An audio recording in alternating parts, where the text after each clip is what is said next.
और आइए अब शुरुआत करते हैं हमारे खास शो मेरा धर्म मेरा ईमान की। मेरा धर्म मेरा ईमान को का ये शो रोजाना इसमें हम ये समझते हैं उन मुद्दों के बारे में जो समाज के लिए संवेदनशील होते हैं, लेकिन हम उनको कुरान हदीस की रोशनी में उन बातों को समझने की कोशिश भी करते हैं। क्या सही है क्या गलत, ये जानने की कोशिश करते हैं।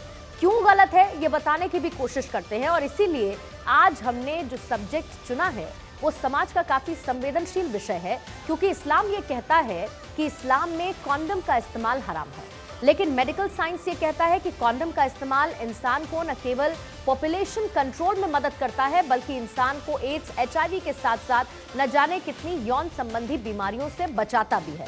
तो अव्वल ये कि कॉन्डम की मनाही पर ही सवाल खड़े होते हैं, लेकिन दूसरा सवाल ये कि कॉन्डम के इस्तेमाल को हराम और हलाल की बहस या जंग में क्यों जोड़ा जाता है। तीसरा सवाल ये कि कॉन्डम का इस्तेमाल इंसान का निजी मसला है, उसका प्राइवेट अफेयर है, उसके इस्तेमाल से किसी भी सामाजिक रिवाज या फिर परंपरा को कोई नुकसान नहीं, तो फिर कॉन्डम के इस्तेमाल को धर्म और मजहब से कैसे जोड़कर देखा जा सकता है। चौथा सवाल ये कि जब जिंदगी बचाने के लिए दवाओं का इस्तेमाल जायज है, इंजेक्शन के साथ साथ वैक्सीन का इस्तेमाल जायज है, तो फिर इन बीमारियों से, सेक्सुअली ट्रांसमिटेड डिजीज से बचाने वाले कॉन्डम के इस्तेमाल पर पहरा क्यों लगा दिया जाता है। आज बहस इसी पर करेंगे, चर्चा करेंगे। मेहमानों का पैनल भी हमारे साथ मौजूद है, लेकिन उससे पहले ये रिपोर्ट आप देखिए। कंडोम के इस्तेमाल को मजहब से कैसे जोड़ा जा सकता है। कंडोम का इस्तेमाल जब निजी मसला है तो उसका प्रचार मजहबी है। दवाइयों से है यानी, तो फिर कंडोम से दुश्मनी क्यों। कंडोम का इस्तेमाल केवल आबादी पर ही लगाम नहीं लगाता, बल्कि इंसान को कई बीमारियों से बचाता है। तो फिर कंडोम के इस्तेमाल को हराम कैसे बताया जा सकता है।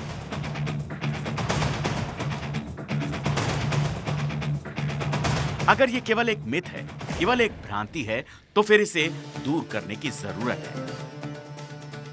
आज मेरा धर्म मेरा ईमान में यही समझने की कोशिश की जाएगी कि क्या इस्लाम में कंडोम का इस्तेमाल वास्तव में हराम है, अगर है तो क्यों है, इसके पीछे की वजह क्या है और इसके लिए कुरान क्या कहता है।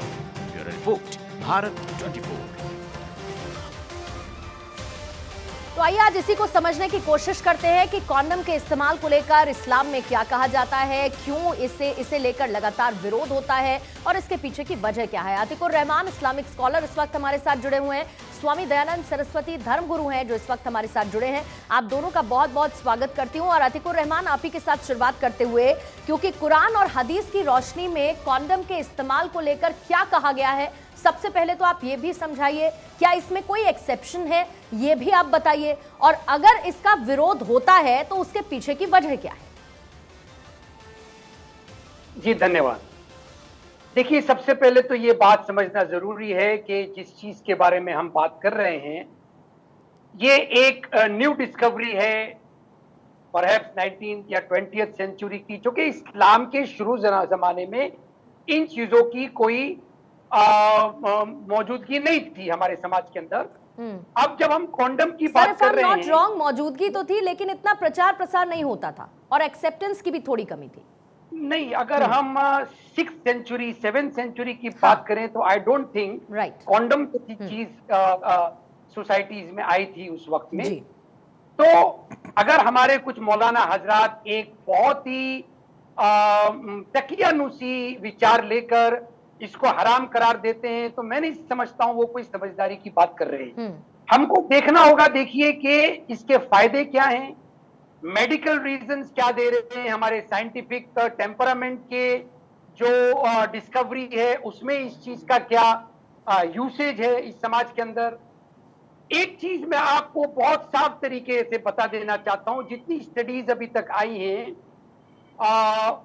कॉन्डम से रिलेटेड और कॉन्ट्रासेप्टिव जो होती हैं फैमिली प्लानिंग से रिलेटेड, वो अभी हमारे उलमा भी इसको स्टडी करके ये चीज साबित कर चुके हैं कि जब तक कि इसके अंदर कोई चीज का नुकसान नजर नहीं आ रहा है ह्यूमैनिटी को लेके, तो फैमिली प्लानिंग से रिलेटेड जितनी साइंटिफिक डिस्कवरीज हैं उसको हम वेलकम कर सकते हैं। सर अगर correct me if I am wrong, और उसके बाद अपनी बात को आप कंटिन्यू रखिएगा, क्योंकि ये कहा जाता है कि औलाद जो है वो तो अल्लाह की नेमत है और उस पे किसी भी तरीके की रोक नहीं होनी चाहिए, और ये एक बहुत बड़ी वजह है उस पॉपुलेशन ब्लास्ट की जिसका हम जिक्र करते हैं। सर 22 करोड़ तक मुस्लिम पॉपुलेशन पहुंच चुकी है। ऐसे में अगर आप कह रहे हैं कि दकियानूसी बातें करते हैं और मौलाना और उलेमा जो हैं वो भी इसको लेकर स्टडी कर रहे हैं कि भाई अगर इसमें बहुत ज्यादा कोई ऐसी बात नहीं है जिसके लिए इसको रोकना चाहिए तो इसको कंटिन्यू करना चाहिए, फिर वो कौन है जो इसको रोक कर बैठे हैं और इसके इस्तेमाल को लेकर विरोध जताते हैं और ये कहते हैं कि इस्लाम और हदीस की रोशनी में है? यस, मैं उसी पर आ रहा था। देखिए, जो एक तकियानूसी एक सोच विचार लिया जाता है, कुछ मौलाना जो कि बहुत ज्यादा उनकी रीडिंग और अंडरस्टैंडिंग नहीं होती है, वो इस चीज को आगे बढ़ाने की कोशिश करते हैं कि बच्चे अल्लाह की देन है। बेशक बच्चे अल्लाह की देन है, लेकिन इसका यह मतलब नहीं निकालना चाहिए कि आप भले ही अपनी बीवी को, अपनी वाइफ को कितना भी परेशान करें, कितनी भी मेडिकल आप उनको तकलीफ दें और बच्चे पैदा करते जाएं, इस चीज से हमको बचने के लिए उसी कुरान और हदीस का मैं आपको सहारा लेके बता रहा हूं। इमाम गजाली जो कि पायनियर थियोलॉजियन माने जाते हैं इस्लामिक थियोलॉजी के अंदर, उन्होंने क्या कहा है फैमिली प्लानिंग को लेके, आप ये पहले देख लीजिए। ये डॉक्टर रफी जकरिया की एक किताब है, मैं उसको कोट कर रहा हूं, the widening divide and insight into Hindu Muslim relations, published by penguins India. इमाम गजाली कह रहे हैं, he has commended birth control under certain circumstances। ये circumstances क्या हैं आप देख लीजिए। एक और किताब का हवाला दे रहा हूं जिसमें हुजूर को कोट किया गया है, प्रॉफेट मोहम्मद को, और कैलिफ उमर उसकी तस्दीक कर रहे हैं, उसको बैक कर रहे हैं। वो क्या है? Family planning is permitted, the abortion was permissible where it was difficult for मैं इंग्लिश में बोल सकता हूँ मैं? बिल्कुल बिल्कुल सर, मैं उसका हिंदी में ट्रांसलेशन आपके साथ साथ करती जाती हूँ। देखिए, अगर पत्नी बहुत कमजोर है तो कॉन्डम का इस्तेमाल हो सकता है, ये एक एक्सेप्शन इसमें दे रखा है sir. Correct me if I am wrong. Exactly. अगर पत्नी गर्भाधारण नहीं कर सकती है तो आप इसका इस्तेमाल कर सकते हैं, ताकि अगर पत्नी किसी बीमारी का शिकार है तो इसका इस्तेमाल किया जा सकता है। ये इसमें एक्सेप्शंस बताए हैं। 4 कैटेगरी जी, आप 4 कैटेगरी देख रही है, सब कुछ वाजे हो जाएगा, सब कुछ एकदम ओपन हो जाएगा। First is when it is difficult for a woman to deliver, उर्से वलादत, there were too many children, खतरते अयाल, जब बहुत ज्यादा बच्चे पैदा हो जाएं फैमिली में तो आप इस्तेमाल कर सकते हैं। और पॉवर्टी, किल्लत माल, पॉवर्टी की शंका है, मैं बच्चों की अच्छी परवरिश नहीं कर पा रहा हूँ, आप फैमिली प्लानिंग कर सकते हैं। नहीं, बट मेरा सर ये कहने का मतलब है कि ये किताब पढ़ कौन रहा है। मैं 2 मिनट सर आपके पास लौटती हूँ। स्वामी दयानंद भी इस वक्त हमारे साथ स्टूडियो में मौजूद हैं। स्वामी दयानंद, ये तो हो गई इस्लाम के लिहाज से और हदीस के लिहाज से कुछ एक्सेप्शंस, भले ही अतिकुर रहमान साहब बता रहे हैं और बहुत प्रोग्रेसिव बात कर रहे हैं, which is a very good thing. बहुत पूर्णिमा जी, अतिकुर रहमान हमारे बहुत मित्र हैं और इनको मैं बहुत दिन से सुनते आ रहा हूँ, ये भी हमको सुनते हैं। ये जो भी बात कहे अभी तक वो एकदम वैज्ञानिक बात है। नहीं, लेकिन सर फिर भी इसमें अगर मैं परसेंटेज में जाऊं, ये तो वैज्ञानिक बात कर रहे हैं, लेकिन मैं यहाँ पर सबसे सेंट्रिक क्वेश्चन ये है कि ये वैज्ञानिक बात समझते कितने लोग हैं और इसको एक्सेप्ट कितने लोग करते हैं, क्योंकि पॉपुलेशन के लिहाज से आप देखेंगे, मैंने जिक्र किया अतिकुर रहमान से 22 करोड़ तक पहुंच गए। अगर ऐसा होगा और परसेंटेज की अगर आप लिहाज से, मैं मतलब पॉपुलेशन के लिहाज से अगर मैं बात करूं हिंदू मुस्लिम की, और अगर मैं उसका परसेंटेज निकालूं तो सिर्फ 10.8% मुस्लिम्स हैं जो कॉन्डम का इस्तेमाल करते हैं। 10.8, यानी कि अतिकुर रहमान जो बात कर रहे हैं वो वर्ग 10.8 तक ही सीमित है। That's all. देखिए, इससे क्या होगा कि मैं अपने भारतवर्ष की बात करता हूँ, क्योंकि ये विद्वान हैं और हम भी थोड़ा बहुत पढ़े लिखे हैं, इसलिए ये हमारे संसाधन बहुत कम हैं और पॉपुलेशन आज चाइना से ज़्यादा बढ़ गया है। अगर हम इसकी इस्तेमाल करते हैं तो हम उसको आने वाले संतान को सुख सुविधा और ज़्यादा से ज़्यादा उसको एजुकेशन दे सकते हैं। अब देखिए 22 करोड़ से ज़्यादा ही हैं हमारे लिहाजा से, क्योंकि मैं भी पूरा इंडिया में घूमता हूँ, तो उसका मतलब अभी नहीं, अभी अतीकुर रहमान जी जो बोले हैं वो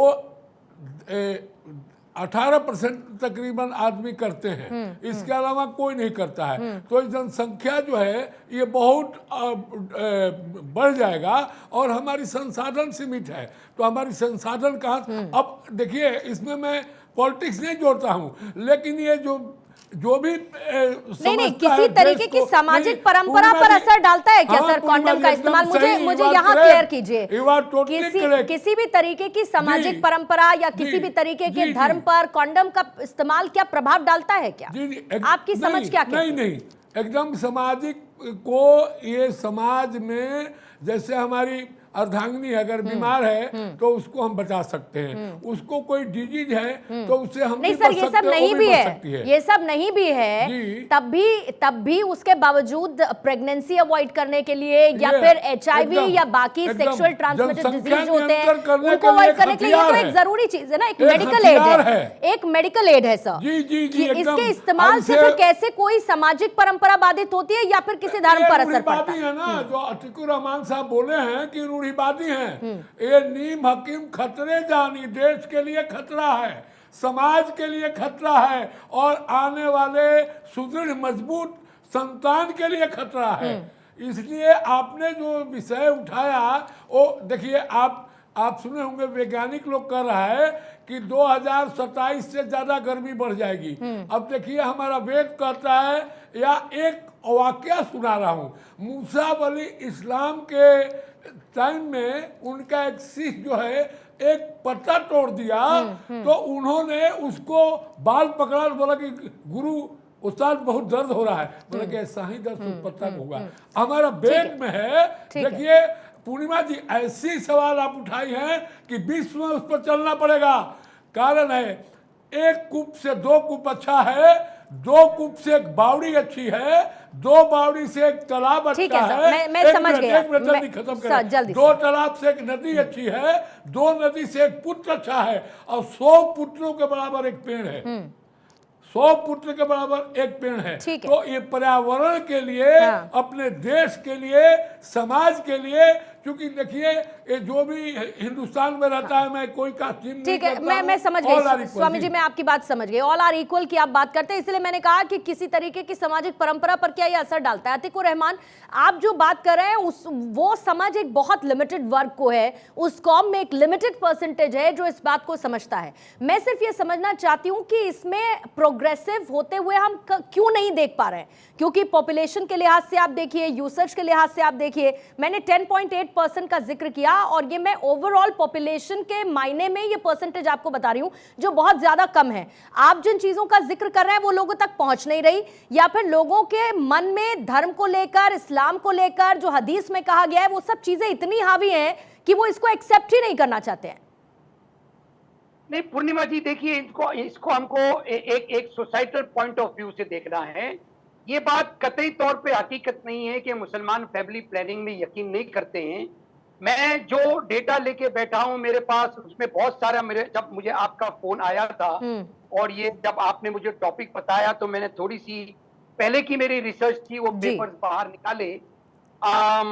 एक मलिका बी मिस्त्री हैं जो कि सोशियोलॉजिस्ट हैं, उनका मेरे सामने पूरा के पूरे डेटा यहाँ पर मौजूद है। वो ये कहती है कि जैसे स्टेट्स में सर्वे किया गया तो मुस्लिम्स के बैकवर्डनेस को देखते हुए ये मालूम पड़ा कि तमाम दूसरे कास्ट को अगर हम कंपेयर करें तो मुस्लिम्स तो बहुत ज्यादा फैमिली प्लानिंग कर रहे हैं कुछ स्टेट्स के अंदर। दूसरा इंपॉर्टेंट फैक्टर यहाँ पर ये है पूर्णिमा जी, देखिए जब हम पॉपुलेशन एक्सप्लोजन की बात करते हैं तो पॉपुलेशन एक्सप्लोजन के जो दूसरी वजह है वो सबसे बड़ी वजह के अंदर नंबर 1 आता है socio economic backwardness in education, backwardness in the economy of that particular society. तो इन सब चीजों पे जब हम काबू कर ले, एजुकेशनल अवेयरनेस ज्यादा आ जाए, एजुकेशनल बैकवर्डनेस को अगर हम दूर पर कर पाए तो फैमिली प्लानिंग की तरफ लोग बढ़ते हैं। और फैमिली प्लानिंग की तरफ जब लोग बढ़ेंगे तो ऑब्वियसली आपके सामने इसके पॉजिटिव रिजल्ट्स आएंगे। और लेकिन इस्लाम को मानने वाले तो सर इसको हराम ही कंसिडर करते हैं ना।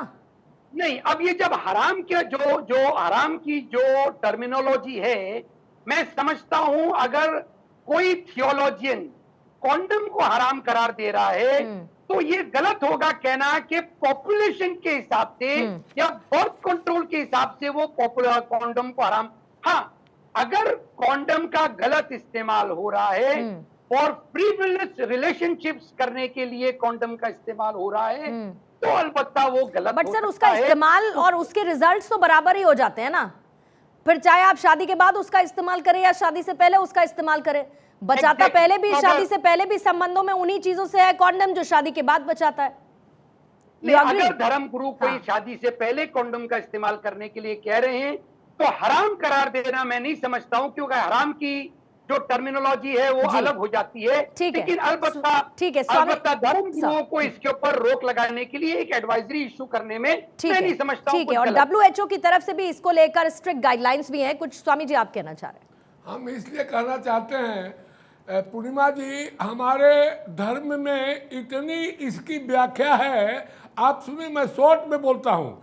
जब काली जी नरसंहार कर रही हैं, आप देखिए फोटो, तो शंकर भगवान चीते लेटे हुए हैं और बोल रहे हैं कि मारने की कोई जरूरत नहीं है। उस समय क्या था, ये किसने लाया कॉन्डम, इसमें भी ये जुट छिएगा। वो देखिए शंकर भगवान बोल रहे हैं डटो सिस्टम, सटो सिस्टम, हटो सिस्टम।